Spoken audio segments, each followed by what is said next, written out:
President of the Chamber, that was my prerogative to welcome all of you to this wonderful lecture that I am looking forward to hearing myself from Mr. Mittal. Paula, Sandeep,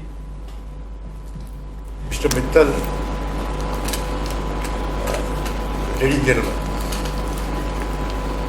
Our startup committee, as you know, is one of the most important of our 45 committees in this chamber, and appropriately headed by a powerhouse, Paula Mariwala, who I can see is going to do a great job this year. She's always been doing a great job. Today I have a special job this year. Anyway, I have great pleasure and privilege in welcoming all of you to hear the Startup Founder Series organized by this committee. As you know, startup icons have etched a niche position in our economy, and you'll hear one of the most important, well-known speakers today. Personally, I am of the firm belief that the future of India lies in startups and the MSMEs. This stems from the simple observation that 5 of our most valuable companies in the world, very strong statement, 5 of the most valuable companies in the world were till recently startups. And I'll give you some statistics. Apple, 1976, the most valuable company in the world, $815 billion. Google, 1998, only 20 years ago, second most valuable company in the world, $650 billion. Facebook, started in 2004, 13 years ago, $485 billion. Then Microsoft and Amazon, so the list goes on. The fact of the matter is that the world likes startups. The world likes Mr. Mittal. So I'm looking forward to the lectures, I repeat. Though many of our startups in India are still not listed, such as Flipkart and Ola, I'm sure that they will get listed and they'll become extremely valuable in the time to come. One of the pressing needs of India is to create employment. As all of you know, we need to create 1 million jobs every month. 2 recent studies by McKinsey and Boston Consulting Group have estimated, they're very recent, 3-month-old, that India has only created about 7 million jobs in 5 years. We have created 60 million jobs, we have created only 7 million jobs, which is why you can see the Modi government is under fire a little bit now. If you see the press, there's not enough jobs for our people. And therefore we do have an enormous problem. And that is why the theme of IMC this year is creating employment. The main theme of the chamber this year, creating jobs. A large number of studies done worldwide have come to the conclusion that employment is created only by startups and MSMEs. Okay, people don't believe this. The large companies don't create jobs.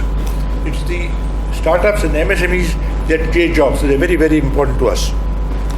The hotbed of technology, as all of you know, is of course Silicon Valley, which is the hotbed of all startups worldwide. But we had a lecture very recently from Israel. We were taking delegation to Israel, and Israel is another place where there are a large number of startups. Israel is a very small country, 8.5 million people, half the city of Bombay. But the fact of the matter is that they have a very, very large number of startups in that country.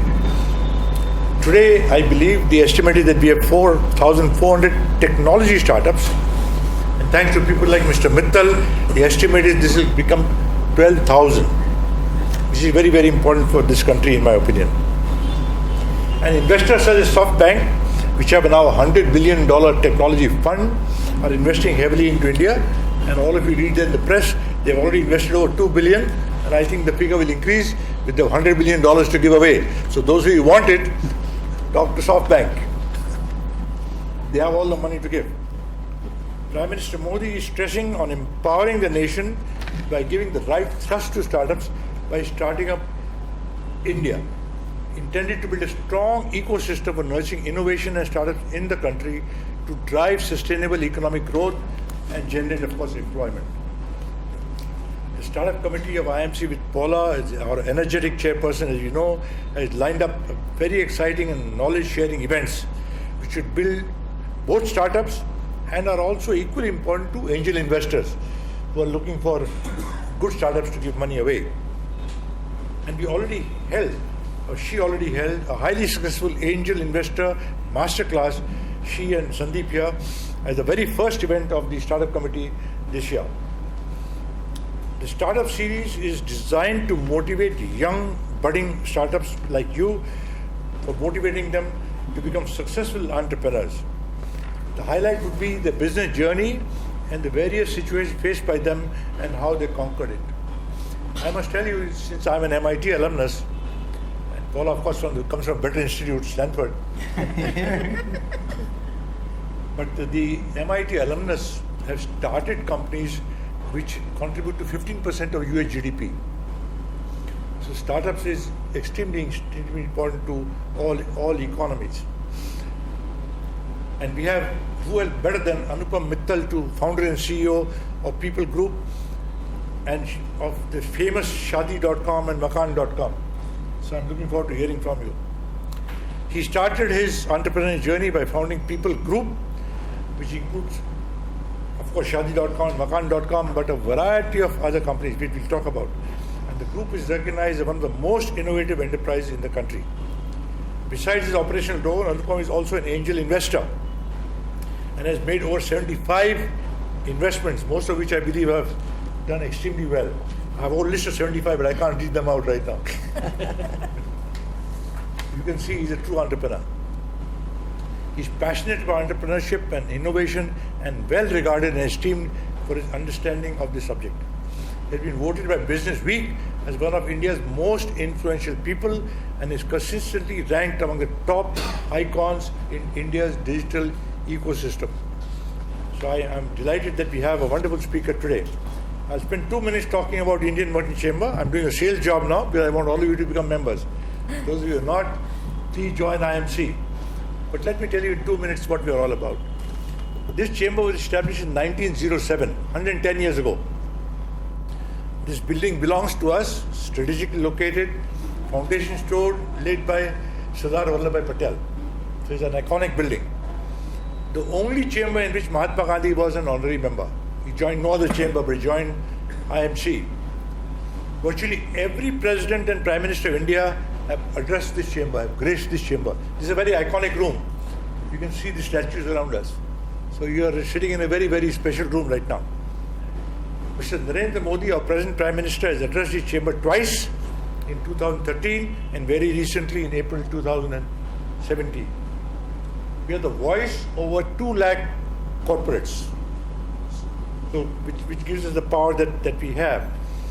2 of our recent very active members and chairman of our committees like Paula have now become union cabinet ministers. So Paula can become a union cabinet minister hopefully. Suresh Prabhu and Piyush Goyal, very active in the chamber and chairman of our committees. And because of the strength that we have unparalleled reach to both union and state governments. So I think I invite all of you. Our fee is very modest, but they tell you what it is, a few thousand rupees.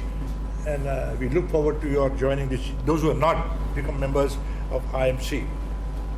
Before I conclude, I must tell you I have a medical appointment, so I leave at 5:30. So I won't be rude, Anupam, but my doctor won't wait, unfortunately. So up to 5:30 I'm here. And now I'd like to hand it over to Paula and then invite, of course, Anupam to speak to you. Paula. Thank you, Dr. Kanodia. Welcome everybody on this lovely afternoon. And on behalf of the Startup Committee, it's my pleasure to kick off what we are calling the Founder Series, where we're going to really salute entrepreneurship and entrepreneurs. As Dr. Kanodia mentioned, if you look around these hallowed walls, we see stalwarts who have not only built companies, but they've contributed to nation building.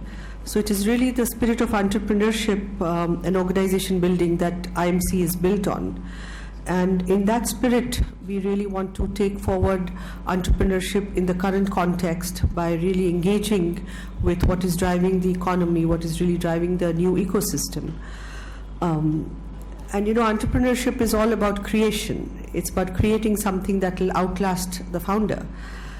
And like any creative process, entrepreneurship is a journey, the journey of the creator, the motivation, the passion, the gamut of emotions that the entrepreneur experiences in this journey, it is actually that's what really leaves behind a lasting legacy. We recognize these founders not only for the size of their balance sheets or the scale of their brand or the reach, but it is really for the resolve and resilience of these entrepreneurs, the passion and the perseverance that they have to face during this journey, and the humility and the vision that they bring to the ecosystem. And this is what really makes a founder different than a simple businessman. So, as part of the startup committee, we thought we must invite such people who have disrupted businesses, who have disrupted the norm by coming out with something innovative that has really changed how we do stuff, how we enjoy life, how we transact, how we do healthcare, how we get married. So, keeping that in mind, we are going to, through the year, invite people, like Dr. said, like Mr. Mittal, and many others who are building not just businesses or organizations, but they are actually leaving a legacy and are an inspiration for many of us, a lot of new young entrepreneurs or innovators who want to find that big idea and, create something different and impact the society. So, if we look back, for centuries there have been inflection points in histories, whether it's the automobile replacing the horse cart, or the telegraph or the telephony changing the way we communicate, or aviation changing the way we travel. These inflection points or these innovations or these inventors, they actually disrupt the world and throw open windows of opportunities which a few of them grab. And they throw up entrepreneurs like Henry Ford, Edison, and so many others. One such inflection point happened in 1995 when the World Wide Web came to us and we got connected through the internet. And this threw up opportunities for people who recognized that this would really change the way we do business across the globe. And today, if you look around, again, Dr. Kanodia mentioned several companies which are the most valuable companies in the world. And they're so ubiquitous, we cannot imagine life. You cannot find, today I was trying to find a restaurant in Fort. I could not have done so without Google Maps. You want to reach anybody anytime, you on Facebook, Instagram, so on, right? So these are so ubiquitous. We cannot imagine life without them. And all this changed with that one inflection point in 1995. And those who understood the opportunities that they created, really created something that has impacted the entire world and will continue to do so at a furious pace as we go along. So one such entrepreneur who grabbed this opportunity way back, about 20 years ago, I would say, was Anupam. And Anupam was in the US when the internet started in 1995. But coming from a traditional Marwari family, he sensed an opportunity that few others could see. And he's going to talk more about it. But let me just tell you that the company he created, Shadi.com, he's been able to touch, and Anupam, correct me if I'm wrong, because this could be dated numbers, but he's got 3 million shadis done through this portal that he started quite a few years ago. I mean, that beats most of our pundits that we know. And he's touched, I think, almost 20 million consumers. So that's the power of the internet, but I think it's the power of the idea and the power of the execution. And we're going to get a flavor of this through, about his journey, about all the challenges he faced, about the highs and lows, and about what he sees next. What is the next big idea that's going to change the world? Besides being a great entrepreneur, again, like Dr. Kanodia said, an entrepreneur can always recognize opportunities, and another opportunity in today's world is that of grabbing other startups. So just as he makes good matches, I think he makes good investments. He's prolific and one of the early angel entrepreneurs in India.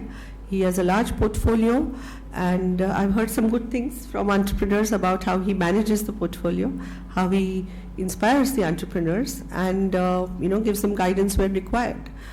He's an early investor in Ola, for example, which all of us know well, Dhruva, Beat-Out, very many different companies. And he is really contributing immensely to the vibrant startup ecosystem in our country with his own experiences, with his own vision, and by really investing time and money into the ecosystem, and for which we're very thankful, Anupam, that you're here today to share and again inspire some more entrepreneurs and innovators. And to get some good stories out of him, we have Sandeep Singhal, our co-chair of the startup committee. He's a veteran venture capitalist, has been around for a while, so has seen things change. Both Anupam and Sandeep, when they became active in the startup ecosystem in the early 2000s, we had 7 million internet users in India. We had 5 million mobile user subscribers. Today the number, I believe, is 250 million, expected to be by 500 million by 2018 as internet users. And as you all know, we have 1 billion mobile subscribers and 300 million smartphones. So in this short span of 15 years, we have certainly seen some changes. And both Sandeep and Anupam have lived through these changes, have cashed in on some of these changes, and have created opportunities, have invested in opportunities. So, some of us cannot even understand a time when there were no smartphones. Some of you younger people who I see, but they actually invested in companies or created companies when, things were not actually so transparently obvious that, okay, everybody will do everything through the net or through the phone. So where is their third eye? How did they see all this? So hopefully, Sandeep, you will get Anupam to decode some of that and share with us what he thinks is the future now. And as we go along, what is it that we should look for? So without much ado, I would like to again thank Anupam for spending the time and coming here to share with us his journey, his thoughts on entrepreneurship. And I'm going to hand it over to Sandeep to take this forward. Thank you very much. Thanks. And just before starting, we would like to present a small memento to Anupam. May I request Dr. Kanodia to please hand over a small memento to him. Thank you.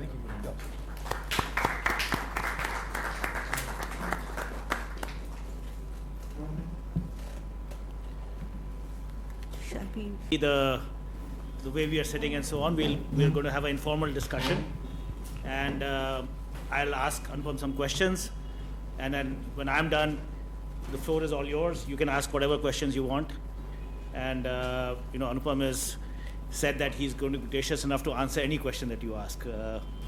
So Anupam, let me start with, we have a lot of young people in the audience here. You are still quite young, but you were at their stage at one point in time.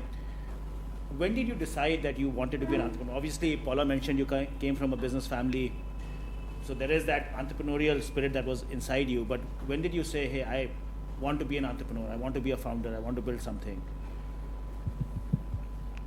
Yeah, look, I think when I grew up in the 80s, it was a very different time. And today we have access to the internet, we have access to the World Wide Web and all the information at our fingertips.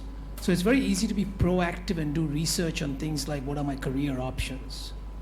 Back then, your career option was pretty much what your father did, right? That was your career. If your father was a businessman, you tended to think of yourself as a businessman. And so my dad was a businessman, and he had built his company on his own, and my entire childhood was spent listening to him argue and debate and fight with his vendors. I don't want to use the choicest words he used at that time, but it was fun. It was interesting to see him running this business that he had built. And for me, it wasn't really about whether this was a good alternative. It was the only alternative in some ways.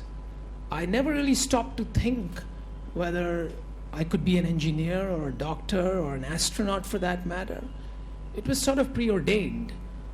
And so I started dabbling in various different activities right from the time I was very young. When I was a teenager, I started a little sports club in my building, which didn't do very well. Then I started an exports business when I was about 20 years old, sending garment-like structures to the US. I managed to get a contract from Germany to send them several millions of these bags, and that really didn't do very well, and I lost a lot of money. My father was kind enough to finance it. And as a young, brash individual would do at the time, I blamed the environment. I said, something's wrong with India, something's wrong with this country, something's wrong with the environment, and that's why I didn't do too well. And so I started thinking about moving to the West, learning from the West, seeing if there was something that I could find there to do. And so I traveled to the US, realized that the only way to stay in the US at that point would be to get a further education, and I wanted to be as far away from this country as I could at that particular time. And so I pursued further education there. Right after that, I decided to join a company and earn some work experience. Again, this was all accidental. It wasn't really a big plan that I was pursuing. I was lucky enough to get a job in what was emerging as the consumer internet space in the US at that point. This was the late 90s now, right? And some of you were probably not even born. How many of you were not even born in the 95. in the late 95, 90s? 96. 95, most There you go. around Wow. 95 is here. Now I feel really, really old.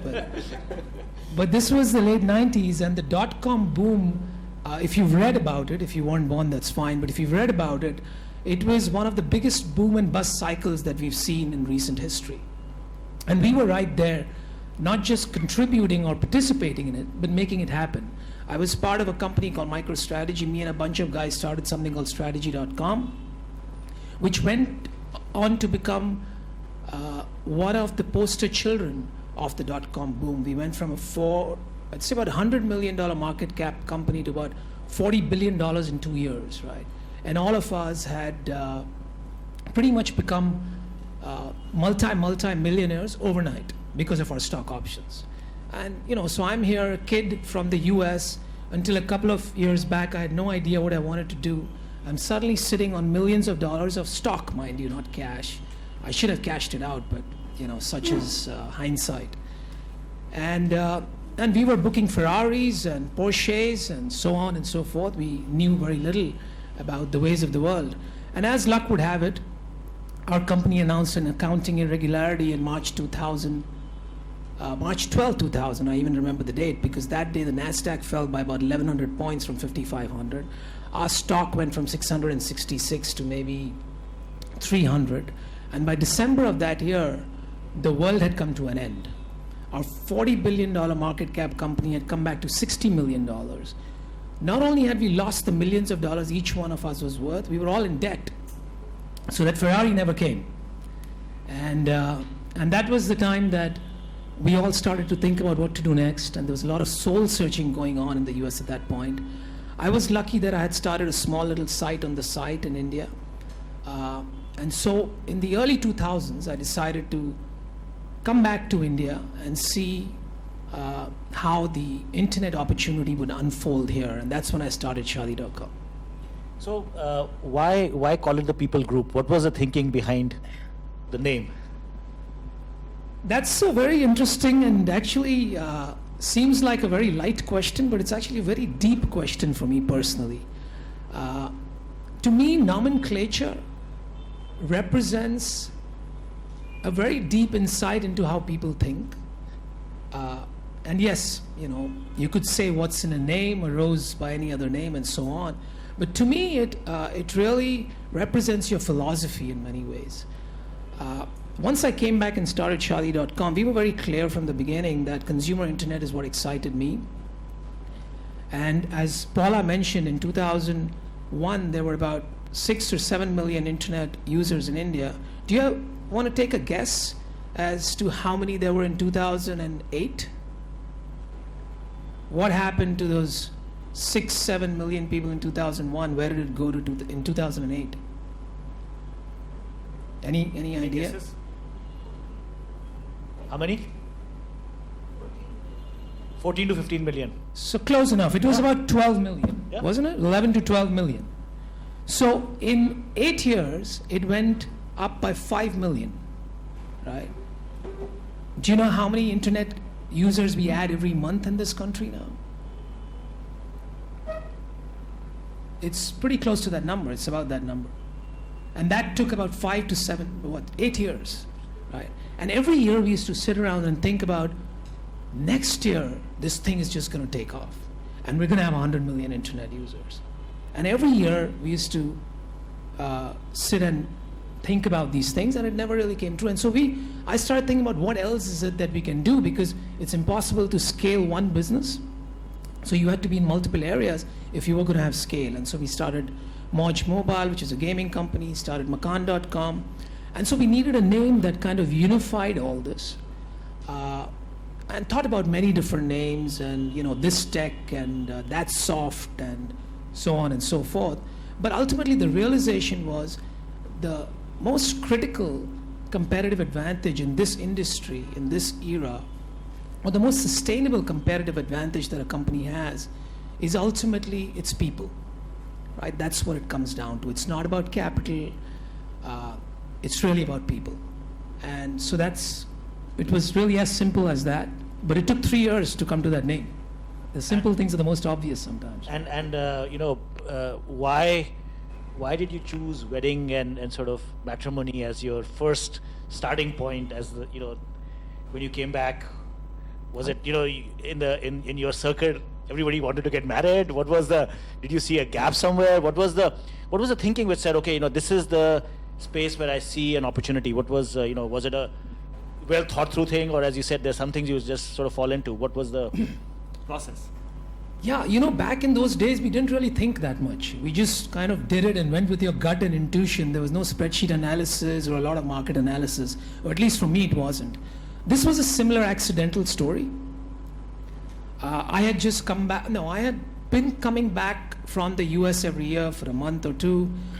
And during one such visit, I was sitting with my dad's office, and this gentleman kind of rolled around who was, middle-aged, oldish fellow with a suitcase in his hand or briefcase in his hand. And he said he was my dad's friend. He kind of looked suspicious to me, but I humored him. I said, okay, if you're my dad's friend, I can only be so rude. And so I started getting involved in this discussion with him, and pretty soon it became obvious what kind of friend he was, right? So he was one of those typical pundits who knew my family. He knew that acha bhi ladka US return aaya hai, so maybe there's some money for me to be made, and he wanted to get me hitched to one of the families that he knew. And so pretty soon he let go of the pretense and put his briefcase out on the desk and started going through these biodatas of girls with their backgrounds and resumes, and there were maybe 50 or 70 biodatas in there. And I was very amused. At first I was upset, but then I was very, very amused that the choice of my life partner depended on how much weight this man could carry in his briefcase, right? So it got me thinking that if we could take away the spatial limitations from this poor man and put all this on the internet, then my choice would expand multifold. And if this perfect life partner for me was sitting 10,000 miles away, I didn't have to worry about how far this man could travel. So that was really the genesis of the idea. So instead of entertaining him further in terms of the direction he was going in, I asked him if he would be willing to give us those biodatas that we would then put up on the internet. He looked at me like I was crazy, and that is kind of expected when you ask a question like that to somebody. He retreated hastily, but then the idea was born, and we sort of went ahead and made that happen in a couple of years. That's interesting. You mentioned that he retreated, when you suggested this to him. So when you got going, and obviously this was a very different way. Women did not put themselves out on the internet saying, "Hey, I'm available to get married." So there was a behavioral change that you had to sort of make happen. So what was the approach you took? What sort of allowed you to make the society change and agree to the new way of getting married? So I think, a lot of times we tend to give ourselves more credit than we deserve for making change. And at that point, as a young, brash individual, I felt that I was also making or driving that change, and we felt that we were making it happen. But if you think about it retroactively, it's a confluence of things that tend to deliver change more than any one individual. Whether it's technologies or social changes, the timing has to be right. And I think in the early 2000s, the timing for something like that was right. And I'll explain to you what I mean by that. India was rapidly becoming a liberalized nation, right? 90s is when the process started. And by 2000s, we all had cable television, which means we were now exposed to global trends. Before that, we weren't quite as much. People were moving from a mentality of scarcity to a mentality of abundance. And so everybody had aspirations. Everybody wanted to break away from the shackles of a planned economy and find their own path, be opportunistic. And in some way, that meant exercising that choice even when your life partner is concerned. No longer was it going to be okay for you to simply, not even see the girl or the guy in several decades back during my parents' time. You actually wanted to engage with that person. Dating was something that was still frowned upon, and even today, I think it is. I don't know, I'm too old for that. Is dating okay these days, guys? No? Yeah, Not yes. yet? Lot of yeses. Can you take your boyfriend home and introduce him to your parents? You don't have a boyfriend? You see, the point is that it's not as simple an answer in India. And so there was a solution required which would bridge the transition from, let's say, an arranged situation to a love marriage. And that's what we call Shaadi.com, which is planned marriage. So it's not a chemical reaction like it is in the West, where it is a question of when you have that chemical reaction, fall in love and get married. It is a question of, or rather if, is how it is in the West. If you fall in love, you get married. It is a question of when. In India, marriage is a life stage, and when you hit that life stage, whether you like it or not, your family is getting you married. Right? So we were trying to bridge that transition, and that's kind of what led to. So after a few of these successful ventures, and Moj did extremely well as well, and we'll talk about that in a bit. What would you tell the group here in terms of what worked from a entrepreneurial standpoint, and what would you have done differently? In hindsight, what would you have done differently? I think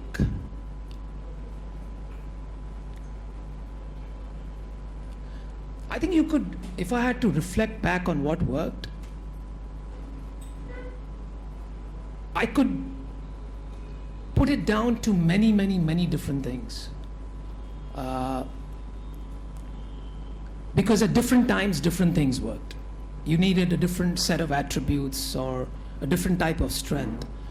But if you had to boil it down to one attribute, in my personal opinion, that is essential for success as an entrepreneur, particularly in India, I think it's perseverance. A lot of people talk about timing being very, very important, and yes, timing is very important. But if you persevere, eventually you get the timing right. Right? Let's take one of the most famous stories of entrepreneurship, which is Steve Jobs. Right? And for all his life, he was almost considered a failure, although he went out of Apple and did wonderful things and built other companies. But because he could do nothing with Apple, he was considered a failure. But because he persevered, he came back. Eventually, he got the timing right. And when digitization happened, and when the chip started to become a reality in the form it is today, he was able to create the most valuable company in the world. So I think perseverance, above all else, is probably the single most important ingredient. Just stay the course, and the world spins around on its axis. So if you stay in one place, it'll come back to you. Right? So perseverance requires, either being profitable or having enough money in the bank. How did you sort of drive that? Was it? I know you raised some money in between. I don't know if it was in the company or it was secondary, but what was the thinking in terms of I'm going to build a sustainable business that allows me to persevere as the environment around me is changing? So I think, Sandeep, it's kind of hard, at least when you're building a company, in my view, to really, you can have a very long-term view or a vision of where you want to be, but I don't think you can have a long-term plan of how you get there, right? Every 2 or 3 years, you have to reinvent, you have to rethink, you have to recalibrate, because the environment around you starts to shift, the floor beneath you starts to change. And so our planning cycles are typically 2 to 3 years. When we started, frankly, if you asked me what VC stood for, I would probably say vice chancellor or something, right? I didn't know it meant venture capitalist. An angel was something you became when you died, right? Not somebody who gave you money. So our definitions of these terms itself were so different that we didn't have this concept of raising capital and then building your business. It is only in 2007 that we started to understand what venture capital is, or 2006, I should say, when the first or the second wave of venture capitalists came into India.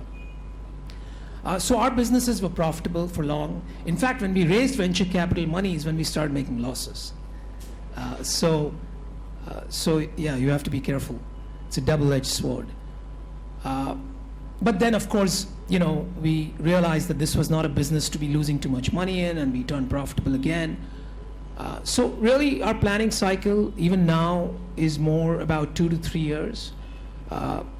If you see a large enough opportunity which has very high competitive intensity, then you probably need a big round of capital to see you through that period. But if you don't have high competitive intensity, of the industry is characterized by very, very strong unit economics, then you probably don't need a lot of capital in the interim. So I think that's kind of how we look at it. So that's interesting. You said 2 to 3 years. Do you think in the current environment, with the way you're seeing change happen, and I know you're working with a lot of companies where you've invested, is it still 2 to 3 years, or you think that planning cycle has shrunk even further?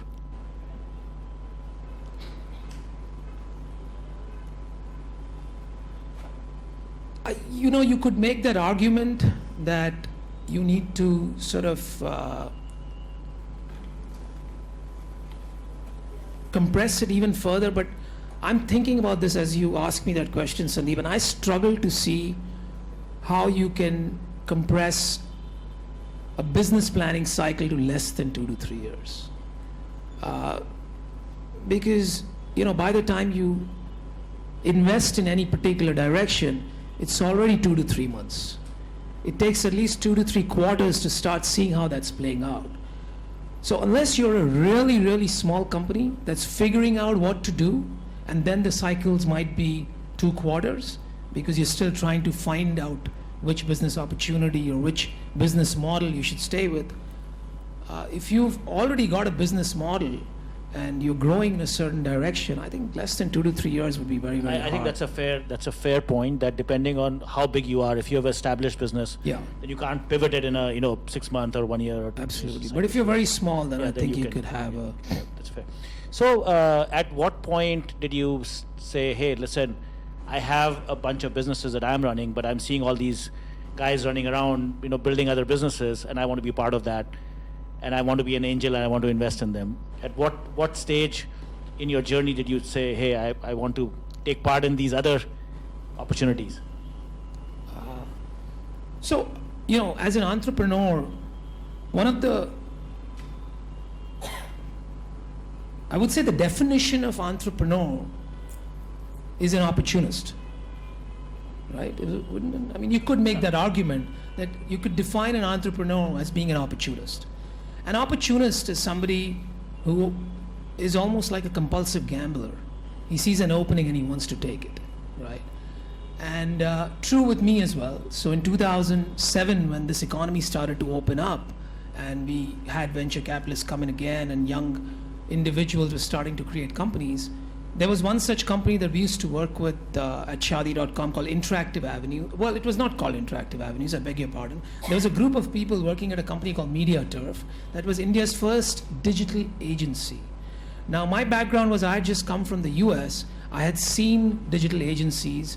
There had been a wave of merger and acquisition in the digital agency landscape prior to 2007 at valuations that exceeded 100 million. Microsoft had bought one, AOL had bought one. Several companies were buying digital ad agencies. And it seemed very obvious. Sometimes when you're naive and foolish, things appear a lot more obvious than when you become cynical.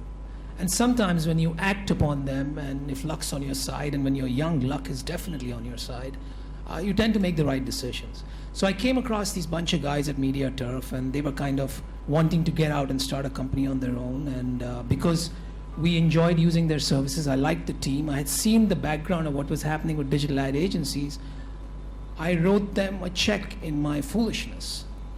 And that actually became one of India's largest ad agencies, which we exited in 2012, in the largest transaction in that space. And that's kind of how I started angel investing. In 2011, a young boy came to me saying, you know, getting a taxi was hard in India, and that I should put some money into his company so he could make it easy to get taxis. And you know, living in Bombay, you guys are all from Bombay, I'm assuming. For me, it was never hard to get a taxi. Right? You just walk down, cross the street, and there's a taxi. So I was like, really? I mean, it's not that hard getting a taxi. But this guy persisted, and during that time, I went to Delhi. I happened to, as luck would have it again, I went for a trip to Delhi. And in Delhi, it's really hard to get a taxi, by the way. Right? And it hit me when I came back, because I'd already told him, no, this doesn't make sense. I came back and I said, wait a second. Maybe the guy's onto something. So for the next 1 month, I started calling his call center every week. He had a call center. That's how he used to send you a taxi. And every time I called his call center, he used to answer the phone himself and patiently walk me through the process of ordering a cab. And I used to deliberately be very irritable to see how he reacted. So I'd give him the choicest of abuses, but he was still very, very patient. And it kind of reminded me of when I had started. And while I didn't believe in the idea, I thought this gentleman deserved a shot at building a company. And that company today is called Ola, and that founder is obviously Bhavish. So the first couple of times it was sort of accidental and opportunistic, and then by 2012, it had dawned on me that, look, there's going to be a wave of entrepreneurship, and this is the time to get in and bet on other sort of entrepreneurs. So you mentioned that there were certain characteristics about Bhavish that sort of said, okay, let's give him a chance. What are the general characteristics that you look for in an entrepreneur that you are backing today?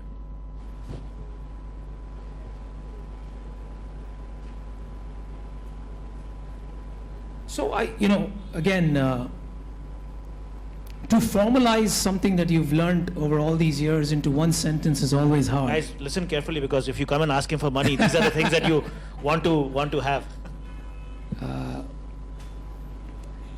So yeah, I mean, it's hard to put it very succinctly, but if I had to boil it down to a couple of things, I think one of the most important things for me is the reason the entrepreneur is doing what he's trying to do. Not because the spelling of entrepreneurship has suddenly changed to SEXY, right? Just because it's sexy doesn't mean you do it. To me, there has to be a deeper reason. If the entrepreneur is deeply passionate about something and he sees himself doing it for the next 20 years, that's a green light for me, right? I mean, that's only the first filter, but that's a very, very important reason as to why this person is doing what he's doing. Of course, intellect and all that come, but those are just filters, right? Everybody goes, you go through that. The second, of course, is perseverance, which I pointed out. Any attributes in the entrepreneur that demonstrate that they will persevere when the odds are tough, because it takes time to build a company. It's hard, it's laborious, particularly in India. Everything takes 5 times as much time and 3x as much capital in India as it does in the West. So I think these are a couple of things that I'm very particular about. And then, of course, comes into play the market opportunity that you're going after. Does it have the potential to create disproportionate returns for an investor? Right? So even if the market opportunity was nice, and you'd build some value, but it wouldn't really return me any disproportionate value, it's probably not the best angel investment. You might do it for other reasons, but not for making money. That's a good segue to say, okay, we've talked about things that have worked. So what hasn't worked? There must be some investment that you've made. You said, what was I thinking when I did this? Without naming, maybe I don't know if you want to name the company or not, but any places where things haven't worked? Yeah, I think there's quite a few. I think out of the 100 odd companies that I've invested in, 20 have already been written off. I'll probably write off another 40 before I'm done. But that's the name of the game, as you know, Sandeep. But I think there's a few red flags for sure. One is the wrong reasons to be building a company, as I pointed out. That's a clear red flag. 2 is lack of focus, so wanting to do too many things too soon. So I personally prefer one product businesses. Whenever there's somebody who's come with 2 or 3 different services and 2 or 3 different products, I generally will not invest. That's another filter for me.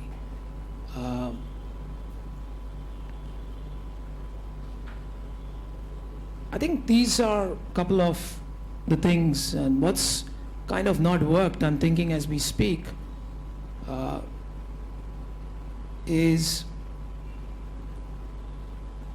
I think one of the key things that we've seen that's worked, so the opposite has not worked, is the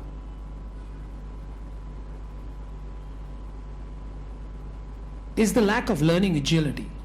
So, or the lack of taking input and learning from that input and growing from that input.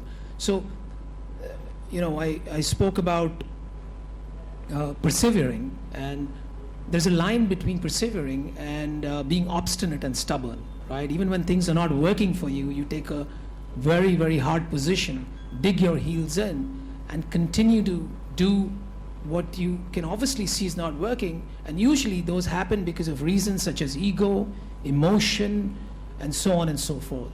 And every time things have not worked, in my view, or not every time, most times things have not worked, it's been because of the emotional issues or the ego issues that have come in the way. And I think finally, particularly in India, what doesn't work, especially if you're building a tech company, is not having a tech co-founder.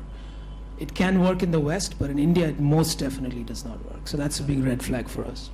So I think that's again, maybe a way to think.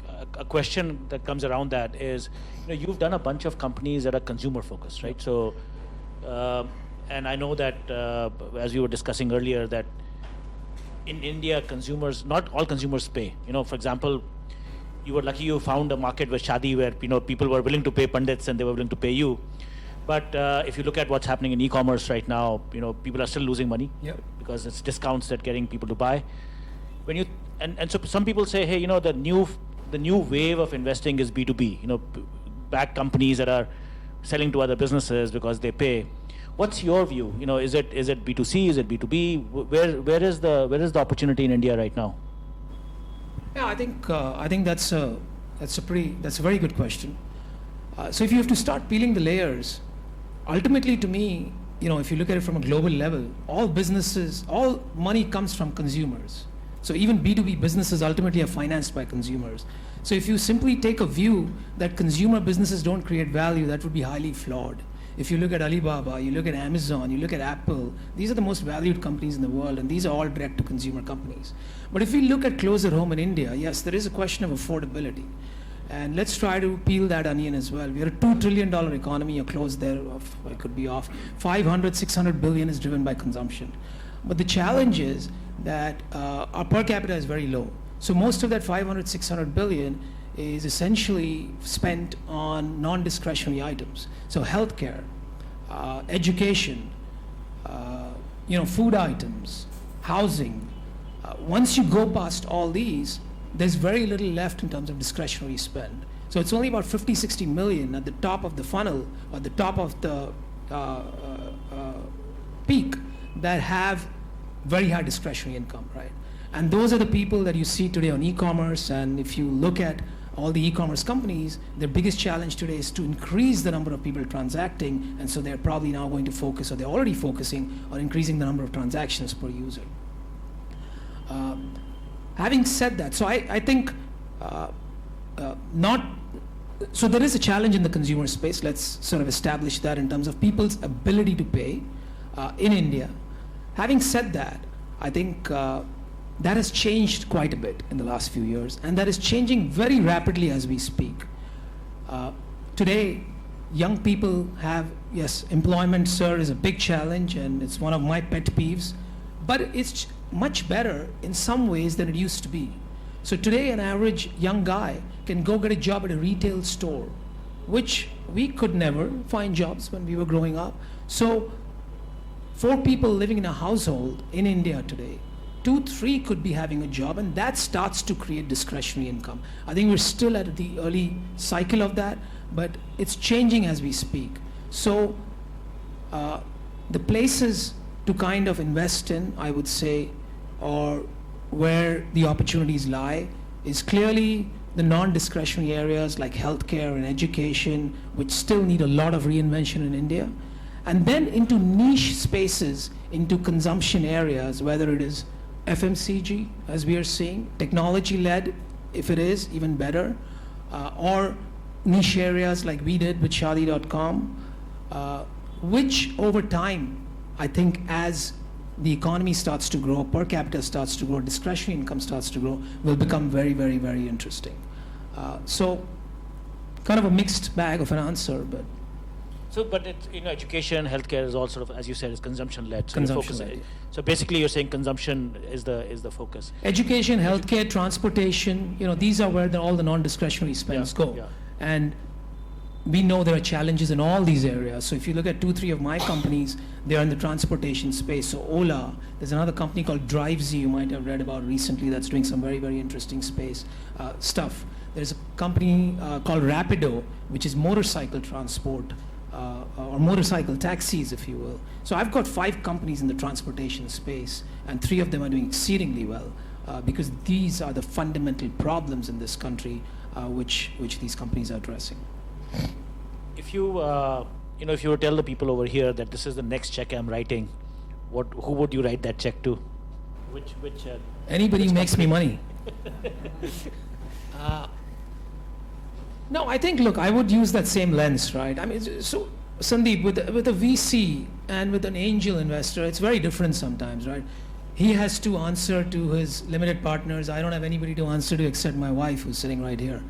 So I can take a little more liberty than Sandeep can, although it's not always easy if you knew my wife. But I do. But the point here is this, right? I don't have to look for a 50x return every time. I can make investments in areas that I'm really excited and passionate about, even though it may not make me that much money, just because I'm enjoying it. So sometimes I write checks in those directions. For example, I made an investment in a restaurant.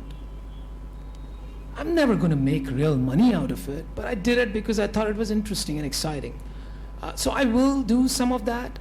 But if I was to look at it purely from a return standpoint, and the more institutional hat is the areas that I would invest in, I think consumption is what excites me. I think India is very early as far as consumption is concerned. I think India is very early as far as brands are concerned. Over the next 10 years, my view, my personal view, is that this country will create thousands of brands. We are completely brand starved. If you ask an average person about the number of brands of clothing and so on, you'll name 3, 4, 5, 7, 10. When you go to the West, everything is a brand. And you will see that India will move very rapidly from an informal to a formal, from an unbranded to a branded economy over the next few years. And in the bargain, there'll be entrepreneurs who will create disproportionate value because brand ultimately does give you disproportionate value. So that's an area that I'm looking at. If it's tech-led, even better. I think you're right. One of the things that I'm hearing when I talk to friends who are, building or who are running large companies with both demonetization and GST coming in, Yep. they're saying that one of the big things that's happening from that is the informal economy is getting squeezed, and more sort of stuff is moving towards the formal economy, which Absolutely. sort of fits into your branding. Yeah, so the government is also catalyzing some Yeah. of this now, finally. Yeah. Yeah, you're absolutely right. So, switching gears, because you mentioned that your major LP is sitting in the corner over there. How do you look at work-life balance, right? You have, you're expecting, you mentioned, you're starting a family and all that stuff, and we talked about, life will not change too much, but, as we said, life does change quite a bit. So how do you think about that as an entrepreneur? What was the work-life balance when you're working with, 70, 100, angel investments? I'm sure you're spending time with the entrepreneurs and guiding them and so on. So that takes a lot of time. I have 10 portfolio companies, you have 100. How do you manage that? How do you look at work-life balance? So simple formula, right, for work-life balance is you work hard and your wife lives well. That's basically work-life balance. But no, but jokes apart, I have never quite understood it, Sandeep. I've tried very hard over the years. I've read a lot about how if you only work and don't play, you'll burn out. I've never quite understood it. I cannot compartmentalize and say I will spend 8 hours on this and then I'll spend 2 hours on this, and once I finish my day in the office, I'll completely shut out. I don't think it works in our industries. As an entrepreneur, especially as a tech entrepreneur, I don't think it works. And anybody who tells you otherwise is kidding, right? So I think the only way and by work-life balance, I think what we are trying to actually get to is we're not saying you want work-life balance for the sake of work-life balance. Work-life balance seems to indicate a means to an end, which is a more fulfilling life, right? So the work-life balance is a means to a more fulfilling life. And if you're going to be a startup tech entrepreneur, you have to find fulfillment and meaning in the work that you're doing. And if you do that, then really there's no concept of work-life balance. So, that sort of brings me to the next question, that you really can't switch off, as you mentioned, right? And one of the things that in our current economy and, you're investing regularly and so on is, how do you stay current, right? The world is changing around you, there are new ideas that are coming up. Somebody comes to you and says, Anupam, this is the next thing I want to build. How do you know that there are not 100 other people doing it? Will it succeed, not succeed, all of that stuff, right? Which requires you to be somewhat current with what's happening around. What do you do to sort of stay on top of what's happening? Oh, well, I think one is I try to spend a lot of time with VCs like yourself. You guys seem to have all the information. Wrong place to spend time. All the information and the data. We come to you. No, I think, look, I think there's only 2-3 ways you can do this, right? If you try to learn and understand everything that's going on, you're most certainly going to fail, because there's just such an explosion of information that you can't stay on top of it. I think there's only 2 or 3 principles that you can imbibe that can maybe help you stay current. One, of course, is that you read a lot, but be careful about what you read. Facebook is not the place to get your news, for example. So be careful about what you consume, right? What you eat and what you drink and what you think and what you read is what makes you. So that's a very, very critical attribute. I shut out everything that creates noise, right? If I put on a Hindi news channel, and don't watch Hindi news channels in this country, seriously, that's just noise, it's not news. I shut it off immediately because it creates noise. So I think being on top of the right information, not information, but the right information is very important. The second, I think, is engaging with young people, right? Because as you get older, and you don't have that problem just yet, but you will someday. As you get older, you tend to look at life very differently than when you're a lot younger. And it's very, very important to stay connected to the youth. I managed to do that through my investing activities and look at life from their lens. Look at the apps that they have on their phone. Look at their behaviors and how they think. And that's changing so dramatically that you start to imbibe some of that if you spend enough time with that, right? There's a lot of studies been done on how human beings ultimately are influenced by brain waves, and you are the person you hang out with, right?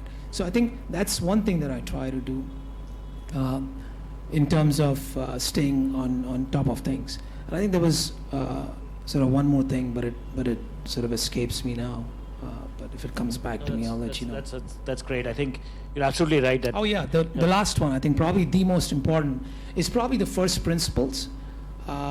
Is a first principle, is you have to be the user, right? So you have to develop this intuition, this gut, by being the user, not by observing and saying, अच्छा ये करेंगे तो उसको पसंद आ जाएगा, ये करेंगे तो वो खरीद लेंगे. It doesn't work like that. If you don't buy into it, just because it sounds cool, doesn't mean that it's going to work. For example, I hear this all the time. I want to ask you here today, right? How many of you want your refrigerator to talk to your toaster?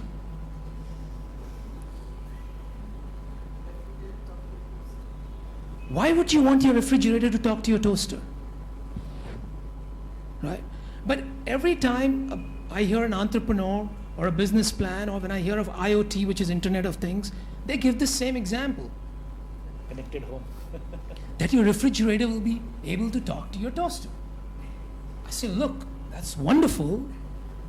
And, IoT could be wonderful if you could tell me if my baby was not sleeping very well at night, but why are you telling me about my refrigerator and my toaster, right? So if it makes no sense to you, it probably doesn't make sense. So go with first principles. I think that's the other important Yeah, thing. I was going to bring up that, one of the things that I do whenever anybody comes to me with app and says, hey, could be gaming, could be, any app, the first thing I do is I download it on my, and I'm not the best user. And if I cannot use it, I would say, I give it to my son. If, he gives me feedback, and if he doesn't use it, then I said, no point, because you've covered the two ends of the spectrum. And so having first-hand experience is very, very critical in sort of the, you do. I think what I'll do now is, I'm sure there are a lot of people here that have questions in the audience. I would like Dr. Kanodia to sort of start this. You were one of the original entrepreneurs. I think you came back in the 60s to start Datamatics. Based on what you heard, any questions to Anupam? And he's obviously come at a very different time. Any thoughts or sort of questions for Anupam?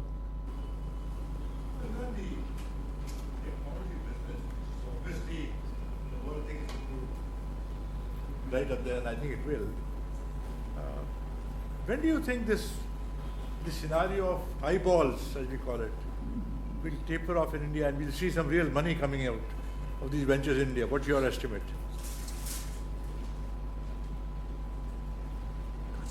So, if I could reframe the question, when will these become real businesses? Is that sort of In the classic sense of the word. in the classic sense? So when will we see cash flows, and when will we sort of move away from burning so much money and raising so much capital? I think it's a very, very important question. I think we're all sort of grappling with that as VCs and investors and entrepreneurs. But I think there's a couple of points I want to make there. I think often we take very extreme positions on that continuum. It's either, let's burn a lot of money, or this makes no sense because you're burning a lot of money. I think the truth lies somewhere in between, and let me explain why. Some companies, some industries rather, I should say, lend themselves to monopolization because of network effects. And the nature of certain products are such that once you start using them, you cannot go back. How many of you here use Ola or Uber? Show of hands? 80-90%. Digital wallets, chat messenger, Can you imagine life without these now? Now, the point here is, in few short years, you have latched onto products that you cannot imagine life without.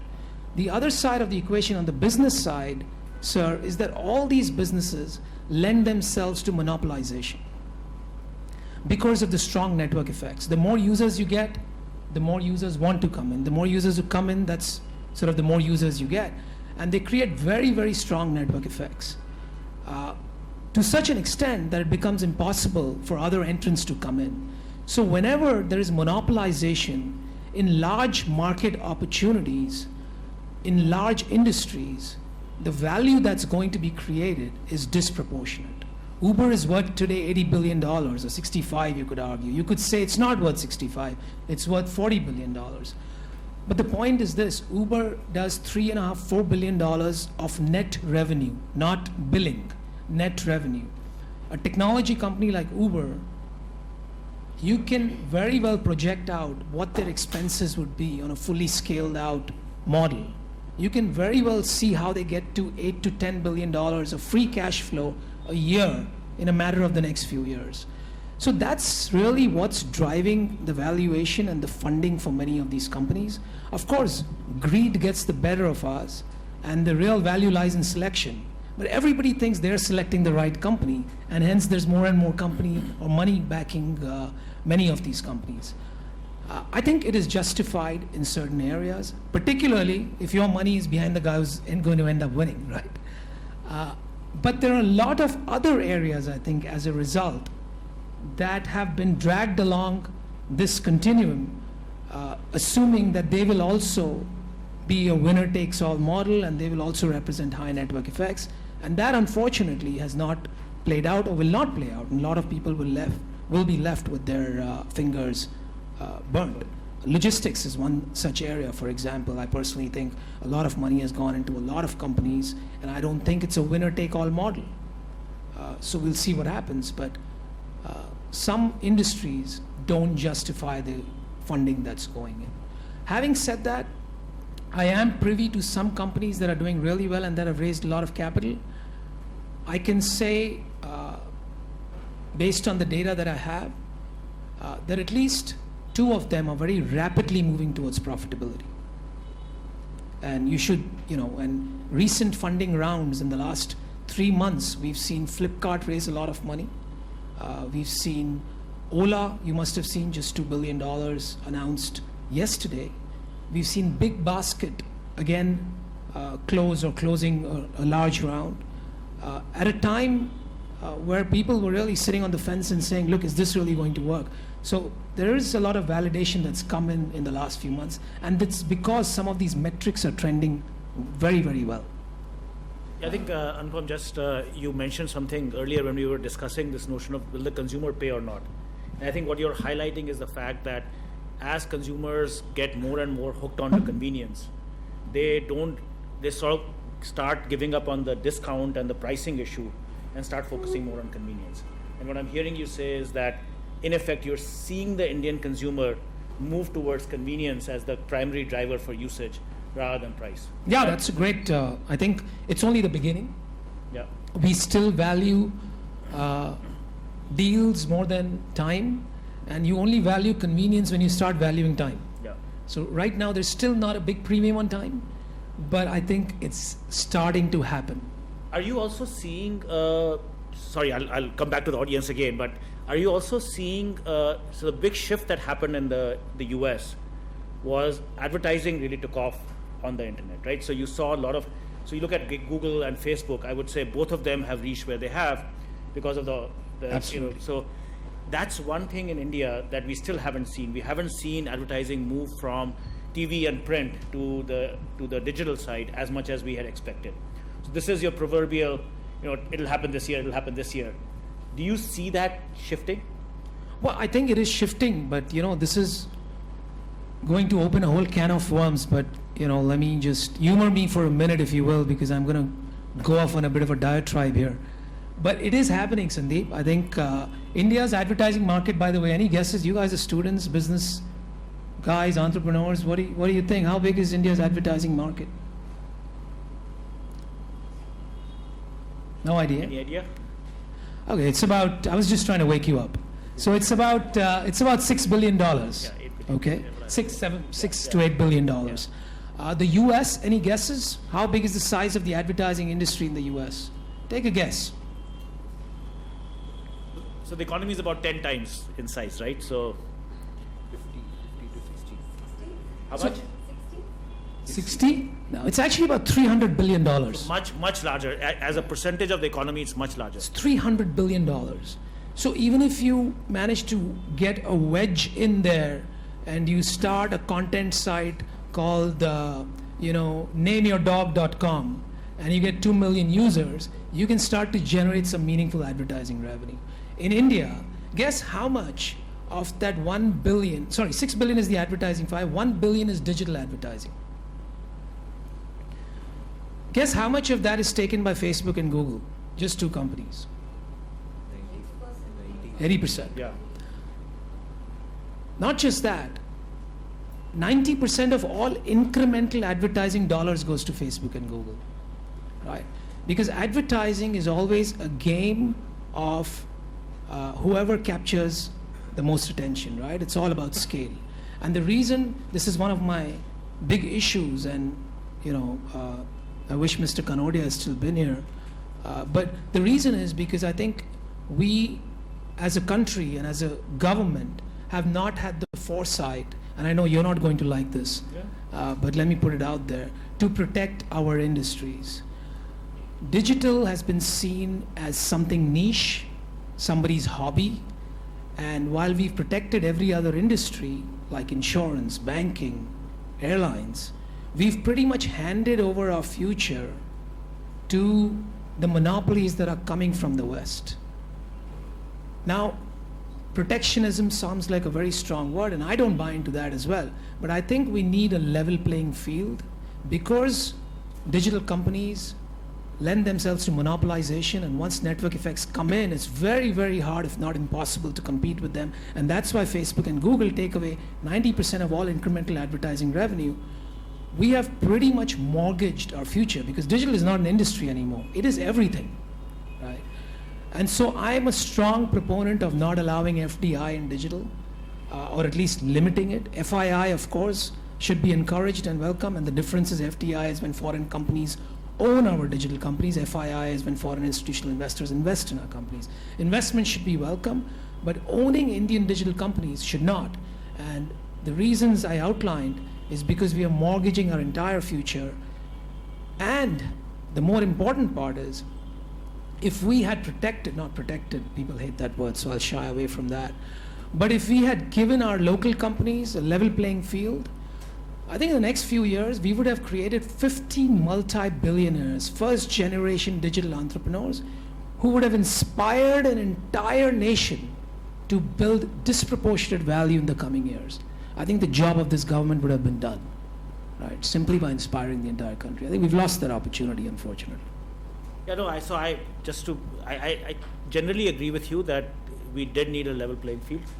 We've also been on the other side where we've seen the impact of the non-level playing field, in e-commerce and other areas. So, I mean, look at China, right? Yeah. I mean, today when Baidu, Tencent, Alibaba, they are competing with America's best. And the only reason they could do that is because these Western companies were not allowed to come into China until the digital economies were up to a certain level.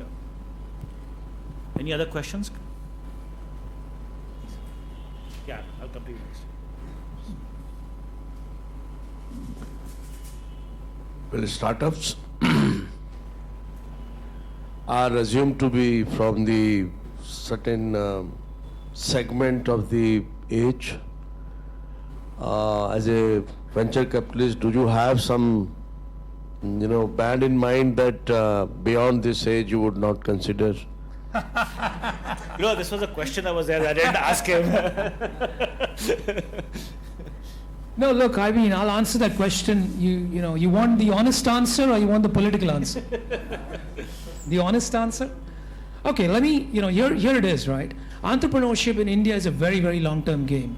Our markets are not deep enough like in the West where you can flip companies in 2 years for hundreds of millions of dollars, because we're not very acquisitive as yet. We don't have the catalyst companies which do a lot of acquisitions every year.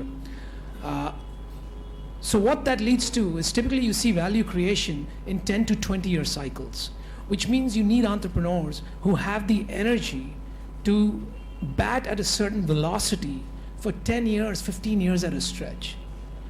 To achieve that, you need biology on your side, right? You need nature on your side. And if you start in your late 20s, and that's what I think is the right age, you've got a good shot at delivering value while you still have a lot of energy. If you start in your 40s, it becomes harder and harder. Now, I'm not saying that it's impossible, and there's exceptions to every rule, but if you had to ask me to generalize, which is what I'm doing, then I would generalize that it's better to start in your late 20s than in your 40s. That's sort of the broad rule of thumb that I look at. One more question. What about supporting this social enterprise? I don't do that. Any reasons? It is a question of philosophy. My view, at least until now, and that might change in the future, is entrepreneurship itself is the biggest social service that you can do. I think if we back the right entrepreneurs, we will create jobs. If we create jobs, we will spread wealth. If we spread wealth, it will reduce inequality. And there's no better social service than that.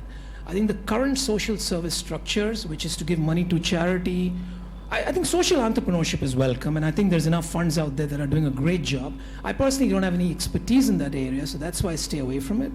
But when it comes to charitable type of endeavors, I don't have a framework for governance, monitoring. Not for charity, but to promote social enterprise, which is linked with the business or the entrepreneurship. And some youngsters, if they have some good ideas, there are some examples which have surfaced during last 5 years in particular. I came to know about one, social entrepreneur. He's a PhD from IIT, Bombay. He's, giving goats, bakri, in the tribal areas, or that's his model. And by now, about more than 500 families have been supported. So, that's one example where, whether, from the whatever society or especially the have-nots or the marginalized people, and somebody has some idea, okay, which can add a lot of value to that segment. So I just wanted Yeah, no, I think it's a very, very relevant and good question. So what you're talking about is not for profit, you're talking about social enterprises specifically. Look, I think every person has a certain canvas that they must use to make an impact. For me personally, my canvas is understanding digital entrepreneurship and having looking at tech very closely and therefore being able to recognize opportunities in that space. I don't personally understand the social impact space as well as many other people do. So it's not a canvas that I'm willing to pick up right now because there's only so much that one person can do. So I think I've chosen to focus on that deliberately. And I think Anupam's bringing up a very important point. As entrepreneurs, one of the things is that when you're looking to raise capital, you have to understand what the person you're going to approach, what is their thesis, what are they looking to do. And most angels or even VCs as investors, we actually publish our portfolio. We tell you what type of companies we've invested in. So if you come to us with I may not do stuff in real estate, and you come to me with a real estate investment, I won't do it, right? So it's a waste of your time and potentially my time. Similarly, if Anupam doesn't have a social set of entrepreneurs in his portfolio, then going to him with a social business plan doesn't really make sense, right? So I think everybody has different theses around which they invest. And as he said, you're writing your personal check, so you want to make sure that you can actually add value. So for that reason, it's very important from both sides, even for the entrepreneur, to approach the right investor at the right time. Yeah, go ahead. Hi. So considering the fact that you're from the IT space, I just wanted to know, in terms of business opportunities, do you think the new blockchain technology, which I'm sure you're aware of, will that be the next .com boom in a few years? So, look, I think the blockchain technology is interesting for what it can do. But the value will come from the applications of it and how you're able to use that technology to create a business that creates value. So it's very hard to make a generalization about blockchain in terms of whether it's going to be the next big thing. It's like saying when the internet came out, is the internet going to be the next big thing? I think most certainly there's going to be a lot of companies that create a lot of value around blockchain. I'm not sure if your question is more layered than that, but if it is, I'm happy to. No, I mean, in terms of business opportunities, where do you think the application of blockchain would lie? I'm not enough of an expert on blockchain specifically. From whatever I understand is that it has the ability to take away intermediaries, and so it's very interesting. How exactly it plays out, I'm not fully qualified to answer at this point. But look, the one thing, if you're asking about where I see the next wave of opportunities lying, I can share my views on how I think, if you look at historically how things have changed and where we are today, and where things are going, I can share some views on what I think is digital tech transitioning into. Right? So I think if you look back, what started maybe in the 60s or 70s, which is digitization really, I think we've just about seen the first wave of digitization get complete, which is sort of the digitization of all the infrastructure. So whether it is chips, whether it is sensors and smartphones, whether it is content, whether it is analog signals to digital signals on telecom, I think that entire infrastructure creation is now sort of complete, right? And all the technologies that we are using today, whether it is chat, whether it is website, or whether they are apps, are a manifestation of the interface layer of those technologies. Do you understand what I'm saying? So there's all these fundamental technologies under the surface that have manifested into a bunch of interfaces that we are today using, that we call apps and so on and so forth. I think these interfaces are very rapidly going to move towards intelligence, right? Today you have to engage with an interface to figure out what it is that you want to do, how you want to do it, when you want to do it, and so on. I think over time you will see these interfaces move, add a layer of intelligence, and that's kind of where I see a lot of action moving. Whether that happens through artificial intelligence, blockchain, Internet of Things, or a combination of all, we will see how it plays out. Thank you. Yeah, go ahead. Congratulations, Anupam, what you achieved. Thank you. Yeah, I was just reading a little before I came here, and there's a little part of your journey where you actually started Sagai.com, and then you went on to convert it into Shadi.com. How did that happen? And you actually pioneered into this whole matrimony column, got into Sagai, and then you actually moved it to Shadi.com. Why did you do that? And what was that phase actually when Shadi.com came in from Sagai? Because till today, even if you type in Shadi.com, it goes down to Sagai.com, it goes to Shadi.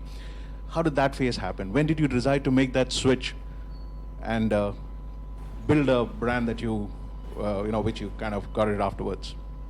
Well, yeah, there's actually a very interesting anecdote as far as that is concerned. So I'm glad you asked that question. I was saying earlier that sometimes when you're very young, foolishness and naivety sort of are on your side, right? And I only say it half jokingly because those foolish and naive decisions, when you look back in hindsight, could be some of the best decisions you made. So this was, in the early 2000s, 2002, 2003, when I returned from the US, and I'd started something called Sagai.com because that was the domain that's available. In 2000, there was not a whole lot of domains available. Everything was pretty much gone because of the first .com boom. So when I came back and started to really get my mind around what it is that we have in Sagai and how big it could be, it occurred to me that, and I was talking about nomenclature as well earlier. I don't know if you were here, but it occurred to me that, look, if you're going to build something that's well known across the length and breadth of this country, Sagai as a word is not going to cut it. Because if I just break this room up into 5 different groups and ask you to spell that word, you would all spell it differently, right? And if I asked somebody in South India what Sagai meant, they'd never know, right? So if you were going to build a pan-India brand that appealed to everyone, you needed a word, a term that was very easy to spell and that had a certain weight about it. And that's how we came up with the idea of acquiring Shaadi.com. As it happens, I reached out to this gentleman who owned Shaadi.com at the time, and the .com boom was just over, so domains weren't that valuable, but this guy wanted about, I think it was $30,000 for that domain. There wasn't much of a business, it was just a domain. So that's about 20 odd lakh rupees. Now that's all the money that we had in the bank at the point, right? Literally. Maybe another couple of $1,000s, but that was really all we had. Again, because I was foolish and naive and brash, I might add, I figured, what the hell, let's just pay it. We tried negotiating with this gentleman, but he wouldn't have any of it. Everybody thought it was an obnoxious amount of money to be paying for a domain after 2000. But because of the brashness, we went ahead, put that money down and bought that domain. And I would attribute a big part of Shaadi.com's success to its name. Even today, we have to spend less than half of what our competitors spend because of the strong brand that we've been able to build. So, sometimes luck does favor the foolish. While you were building that, you came up with a brilliant strategy of doing online and offline by setting up Shaadi points. And at one point, we thought that you would actually have this whole franchise models of Shaadi point. When did you decide that it's not working and you wanted to actually call it off, or does it still come as a plan that you want to build it up? I think it's there, it's still there. There's about 50 of them. I think, at one point, because internet penetration wasn't growing the way we wanted it to grow, that same thing of every year expecting it to start jumping from next year, but that elusive sort of dream, we started figuring that, look, we really needed to get out there, create credibility around the brand, because parents are still driving these decisions and they're not getting on the internet. So unless and until they can touch and feel and walk into a place where they can talk to somebody, they're not going to buy into this concept. So that was the idea behind launching it. But India is very, very hard to control distributed workforces, to manage franchisee operations, and we realized that along the way, and so we kind of modified our strategy to really make them very, very focused, as opposed to an indiscriminate rollout across the country. So it's still part of the strategy, but it's extremely focused. So maybe that 50 will go to 60 or 70, but that's kind of where it'll stay. We'll take a couple more questions and then sort of wrap it up. I guess there's quite a few. Go ahead. Sir, I had actually 2 questions. Sure. One was when I was reading about you, your profile, I'd seen that you had been also into movie productions. That was 99 in 2009. That was in the 29th of May 2009. The movie 99 was your last movie production. And after that, you have not been into much of movie productions. So was there any specific reason for it, or maybe something like, no, as you said, you are attracted towards money. So was that movie production part not attracting much of money, or something else? You want to be an entrepreneur or an actor? Yeah, actually, I am an entrepreneur myself. An entrepreneur, okay. I am. No, look, I mean, the movie business has always been interesting to me just because it's creative, you can tell a story, you can impact a lot of people, right? These are the primary 3 reasons that it's been interesting to me. When you're not, when you don't know better, sometimes you make the right decisions. Sometimes foolishness makes you make the right decisions. Sometimes it makes you make really bad decisions, right? And because it attracted me because of these three reasons, we started to think we could upend the industry as well and create scalability in an industry that really doesn't lend itself to scalability. We figured out the hard way that it's very difficult, if not impossible, particularly in India, to build a scalable model around a film studio. And that's really why we've not done it since. So my second Can we- question can we- is, Do one question because there are lots of questions that are around the table. We'll come back to you if you have time. I'll catch you outside, okay? Yeah. Hello. First, I would like to say you really made a great point about advertising dollars going out of India. I think I run app development company. I've developed apps for enterprises as well as I work with a lot of startups. First thing I speak to them and I tell them, the day you start having an app idea, start building your network because it's the biggest challenge is the distribution. So you started off in 2000, like early. So consumer internet business, building it in that time and compare it to this day and age. I feel it is a big challenge that if you are building out an app as a startup, you need funding. Am I right or wrong on this particular notion of myself? Because I do agree, you have a sticky app, it will definitely go viral, but how many of them actually go viral, like Snapchat? Not many, but there are certain applications which are, people are really working on, but not really getting any kind of feedback because of the distribution problem. So if you were to start a Shaadi.com right now, how different would be a strategy in terms of a startup?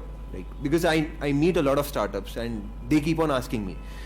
As a matter of fact, for myself, I have started making my own media properties where I earn from advertisements. So that's something I really would want you to touch it on. Yeah, I think it's a great question, right? How do you build a startup in today's time when distribution is seemingly expensive? To be honest with you, I don't think distribution is expensive. I don't think distribution is a challenge. I think retention is a challenge. I know enough entrepreneurs who get to 100,000, 200,000, 500,000, 1 million users by spending very, very little money. Today, the cost, you can get one download if you do it correctly for as little as 2 to 3 rupees, right? So it's not that expensive to get distribution. The challenge is in retention, right? And if you've cracked retention, you don't need to worry about anything. So it comes back to what I was saying earlier, is simply building an app and hoping they will come is not a sustainable strategy. What is the insight behind which you're building your app? Is there an unmet need that you've discovered which pretty much makes your app like a drug? Like if you take Facebook, you take Snapchat, you give the examples yourself. I don't think these apps really required them to go out and spend a lot of money in driving downloads. In fact, people who spend a lot of money in driving downloads, invariably we see that they don't actually result in successful businesses, right? So you've got to have a very large component of your app distribution strategy, whether that is 40%, 50%, 60% or 70% is arguable, but it needs to be north of 40% in my view. Right? So that's where I would spend my energy, is how do you crack something that gives you more than 40% organic retention? Or acquisition is more than 40% at least in an organic manner. Retention. Anupam, question. Yeah. I'll I have a talk to you. question. Yeah, I have a question, sir. How deeply you get involved into the companies in which you invest? So into yours, the management of the companies, rather. So let me describe to you my ideal investment, right? Let me describe to you my ideal investment. I give you 10 lakhs today. We never talk for 3 years. 3 years later, you give me back 10 crores. That's my ideal investment, right? So I would prefer not to get involved. The point is that I'm making is I get involved when I'm needed to be involved. I'm never involved in the management. I'm never involved in the operations. If there is an introduction the entrepreneur needs, then I'm happy to make it. If they want to bounce off an idea or they need a sounding board, I'm happy to be that. Happy to get involved in discussions around strategy, but operationally and management-wise, I'm almost never involved. What generally I've seen is that the tussle between management and the investors. Management wants investors to stay out, and investors normally want to get into the details of how your quarterly performances are happening, and why you're not performing, why the break-even is not coming. So there is a huge tussle. So do you feel? No, I think you're making a very valid point, but those are different stages of a company. I come in as an angel investor. We typically own 1, 2, 5, maybe sometimes 10% of a company as an individual investor. And we invest, I've made some large investments, but typically it would be 20, 30, 40, 50 lakhs in a company. And so to impose management involvement or interference at that point is not the best strategy to make returns from an angel investment. However, I think Sandeep might be able to lend some color to that. When Sandeep and the VCs come in, right, and over time they end up putting in $30-40 million into a company, and they own a significant share of the company, they have LPs and investors to answer to. So if those entrepreneurs are not making the right decisions or they need help in execution and operations, then that's what they need to do. They need to discipline them and make sure that they govern them. But maybe you have something more to add, Sandeep. I think you've covered the points. Let's move on to the next question. Yeah. So as entrepreneurs, how do we approach our business strategy? Should it be steady growth, steady marketing, steady profits, or should it be, looking at the circumstances, should it be aggressive marketing, aggressive growth, maybe at higher risk? So what should be the correct strategy to... Look, I wish there was one formula that fit all sort of businesses. Unfortunately, there isn't. I think it depends on 2-3 factors. It depends on the industry, and it depends on the competitive intensity, the industry, and your personal aspirations. These 3 things will determine how aggressive you want to be, how much money you want to burn, and how you sort of carve your business strategy. So great. I think this has been wonderful to have a very engaged audience. If there are any other questions or interactions, Anupam is around, so you can come up and speak to him. I'd request Amol, another entrepreneur and startup committee member, to come and say a few words of thanks and close the session for the day. And I think before Amol comes, I want to ask him a couple of questions. At IMC we also have, one of the things we do is to be, advocates to the government of what we can do. And, I'm sure every entrepreneur will say there's much the government can do. Every one of us who's a VC will also say that, there's much the government can do. If you had an audience with Mr. Modi or the Chief Minister, what are the 3 things you'll ask to fuel our ecosystem, to fuel our startup?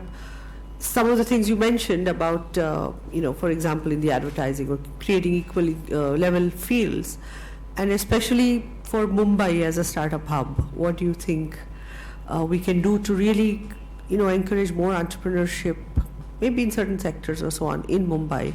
These are the 2 things that, at IMC we really, want to push as an agenda. And what is the one really big thing that you think is really wrong with our ecosystem? So 3 questions, quick answers, and I hand it over to Amol. Okay, so let me break down the questions. So the first question is, besides what I feel about FDI into digital companies, which is my number 1 thing that I would ask the government, what else would I ask, Mr. Modi? I think the most important thing after that is then incentivizing investments into startups. I think we have a bit of a regressive policy in this country. We actually have an angel tax even today.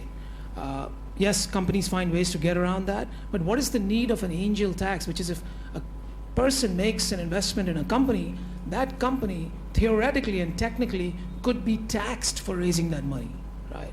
Most other countries, you take the example of Chile or even the UK, they actually give you tax breaks for angel investments. So I think that is something that we need to make as a very important agenda item. I understand there are some people who take advantage of these loopholes, but you don't, retard your entire ecosystem to penalize those few people. So I think it needs to be thought of more progressively as opposed to regressively. So that would be probably one important agenda item for the government. Closer to Mumbai, what do we need here? There's so many things. On the positive sides, Mumbai has great power, availability, better infrastructure than a lot of cities. But on the other side, the cost of living is very high. There's not enough tech talent. So if you had to kind of boil it down though to one thing, how do you accelerate the startup ecosystem in the city? I would put it down to one thing. If we could get one catalyst company, in whatever means, whatever it takes, in terms of incentives that we have to provide to this company, to set up shop in Mumbai. When I say catalyst company, I mean a very large company, a unicorn that employs at least several, let's say 4,000 or 5,000 people. If we could somehow get them to move to Mumbai or finance an upcoming company that would be stationed in Mumbai, I think that itself would take care of a lot of All we need to do is get Ola to return to Bombay. Get what? Get Ola to return to Bombay. Right. So I think we need a catalyst company. Right. So if you look at most ecosystems in the world, you've seen that catalyst companies are what ultimately drive the ecosystem, around which then a whole ecosystem gets created. Right. So that would be my short answer to that question. So, Amol, could you give the vote of thanks? And Anupam, thank you very much. It was been I have learned a lot.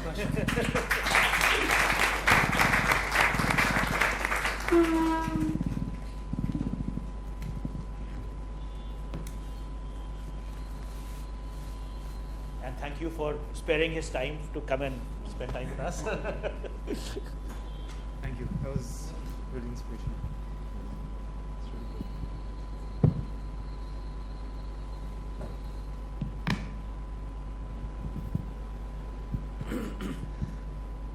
So good evening, everyone. It's really been a fascinating talk with some valuable insights on what is a part of entrepreneurial journey. Grit, commitment, passion, a lot of self-belief, all culminating into what he calls perseverance. Thank you for that. Thanks, Anupam, for being here with us, sharing a snapshot of your journey from being a family businessman to a brash individual, as he calls himself again and again, to a successful entrepreneur and now a prolific investor. You obviously achieved a great work-life equation in the balance, right? You have shown often that's often the best ideas come from daily life. Your first idea, Shaadi.com, indeed revolutionary. But what's made you different is that you see things that happen, or what makes entrepreneur difference is you see what happens in daily life, and you know how to capitalize them, how to make something out of it. And I think you've presented 2 or 3 wonderful examples of what you have done. Shaadi, Ola, to name a few of them. All of us have got motivation, grit, determination. All of us have it. That's required to succeed as an entrepreneur. I want you all to think about what motivates you. What is it that you're passionate about? Who knows? You start a journey, one day your path will cross with Anupam. You may be able to convince him, excite him to invest in your company and help you leave a mark in the world. I want to thank all of you to be here. Thank IMC for arranging this wonderful session. And thank you, Anupam, again, for sharing your lovely insights of your life. Thanks.